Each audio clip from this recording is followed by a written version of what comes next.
Good afternoon, मेरा नाम काजल शुक्ला है। मैं आईसीयू की नर्सिंग स्टाफ हूँ।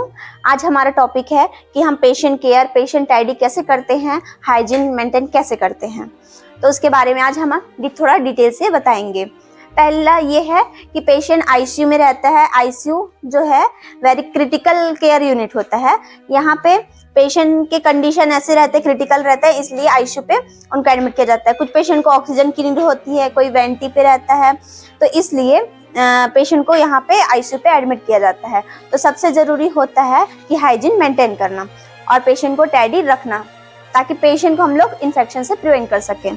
तो सबसे पहले होता है मॉर्निंग में हम पेशेंट को क्या करते हैं, सबसे पहले मॉर्निंग में पेशेंट को टाइडी करना, सबसे मेंटेन करना होता है ओरल हाइजीन, क्योंकि पेशेंट जो है ओरल हाइजीन उनका मेंटेन नहीं रहेगा, माउथ वॉश नहीं करेगा, ब्रश नहीं करेगा, तो वो जब भी कुछ खाएगा पिएगा तो इन्फेक्शन सबसे पहले ओरल माउथ के थ्रू जाएंगे। और उसके बाद होता है कि उनका ड्रेस, जो गाउन होता है, ड्रेस होता है आईसीयू का, तो वो भी हम डेली मॉर्निंग में चेंज करेंगे, ताकि पेशेंट जो है उनका ड्रेस टाइडी रहे, इन्फेक्शन से प्रिवेंट हो। उसके बाद होता है कि हम पेशेंट को स्पंजिंग करेंगे। पेशेंट खुद से स्पंज नहीं कर सकते हैं, नहाने में एबल नहीं होते हैं, तो हम उसको स्पंजिंग करवाएंगे, ताकि, और एक पर्पस और होता है स्पंजिंग का, अगर पेशेंट को फीवर आ रहा है तो हम स्पंजिंग कर सकते हैं।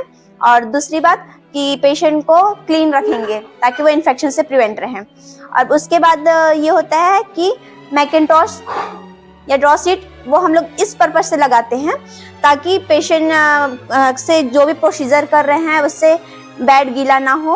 पेशेंट मोशन हो कर रहा है तो प्रॉपर ये बेड शीट कवर करके रखता है। फिर उसके बाद ये होता है कि हम प्रॉपर बेड टैडी करना। बेड टैडी हम लोग क्यों करते हैं, बेड शीट का लगाने का पर्पस ये होता है कि हम पेशेंट को इन्फेक्शन से बचाएंगे, प्रॉपर पेशेंट को पोजीशन देंगे। पेशेंट को पोजीशन देना इसलिए ज़रूरी होता है क्योंकि पेशेंट ने कंटिन्यू एक पोजीशन में सोने से उसको बेड सोर होने के चांसेस होते हैं। और बेड सोर से हम बचाने के लिए तो पेशेंट को रबर वो मैट्रेस लगाएंगे, एयर मैट्रेस या अल्फा बेड लगाते हैं, ताकि पेशेंट बेड सोर से बच सके। या फिर उसके अगर पेशेंट को बेड सोर है तो हम उनका ड्रेसिंग करवाएंगे, और इसलिए हम मेन मैकिन्टॉश या रबर सेट यूज़ करते हैं।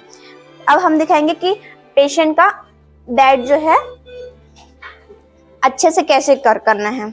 तो हम ये पहले नीचे से टक करेंगे, उसके बाद ये वी शेप बना के हम इसे अच्छे से टक करेंगे, ताकि पेशेंट अगर मूवमेंट कर रहा है तो ये प्रॉपर अच्छे से टैडी रहे, पेशेंट के साथ ये खराब ना हो, बिगड़ ना जाए।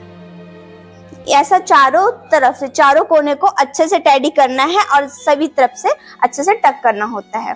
उसके बाद पेशेंट को प्रॉपर पोजीशन देना है, मॉनिटर चेक करना है। ये सब नर्सिंग केयर के अंदर आता है और पेशेंट केयर के अंदर आता है। और उसके बाद अगर हम ब्लैंकेट पेशेंट को कवर कर रहे हैं तो पहली बात तो ये हमसे टच नहीं होना चाहिए, इन्फेक्शन फैल सकते हैं। तो पहले हम पेशेंट के पूरे पैर को कवर करेंगे, लोअर लिम्ब को अच्छे से टैडी करेंगे। ये भी हम जैसे बेडशीट कवर किए वैसे इसको टैडी करेंगे। मैट्रेस के अंदर इसको अच्छे से दबाना होता है।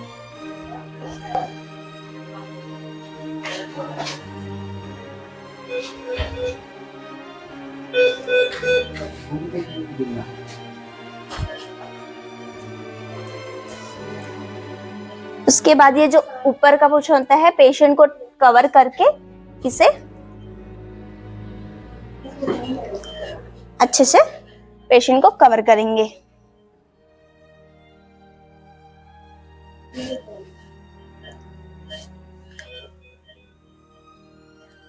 पेशेंट को प्रॉपर टैडी रखना, नर्सिंग केयर करना, पेशेंट केयर करना, ये सभी स्टाफ का कर्तव्य है, उनको करना ही चाहिए।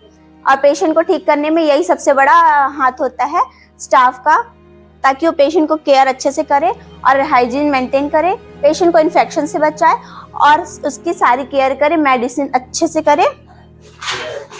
हाँ, तो हम पहले ये बताएंगे कि हमने सारा प्रोसीजर बताया। तो सबसे पहले हमको हैंड वॉश करना है आईसीयू में या कहीं भी हॉस्पिटल में वार्ड में जाने से पहले। फिर उसके बाद हम पेशेंट की साइड जाने से पहले सबसे पहले हम हैंड रब करेंगे। हैंड रब के 5 तरीके होते हैं, 5 स्टेप्स होते हैं। उसमें जो होता है 2 बिफोर होता है, 3 आफ्टर होता है। 2 बिफोर में फर्स्ट होता है before touching patient, before touching any procedure, cleaning procedure, जो भी प्रोसीजर करेंगे उससे पहले। After touching body exposure fluid, और उसके बाद आफ्टर टचिंग होता है पेशेंट को छूने से पहले, और आफ्टर टचिंग पेशेंट के सराउंडिंग एरिया। देन सारा प्रोसीजर हो जाने के बाद हम हैंड वॉश करेंगे, उसके बाद सारा काम करके या फिर हैंड ओवर देंगे। Thank you.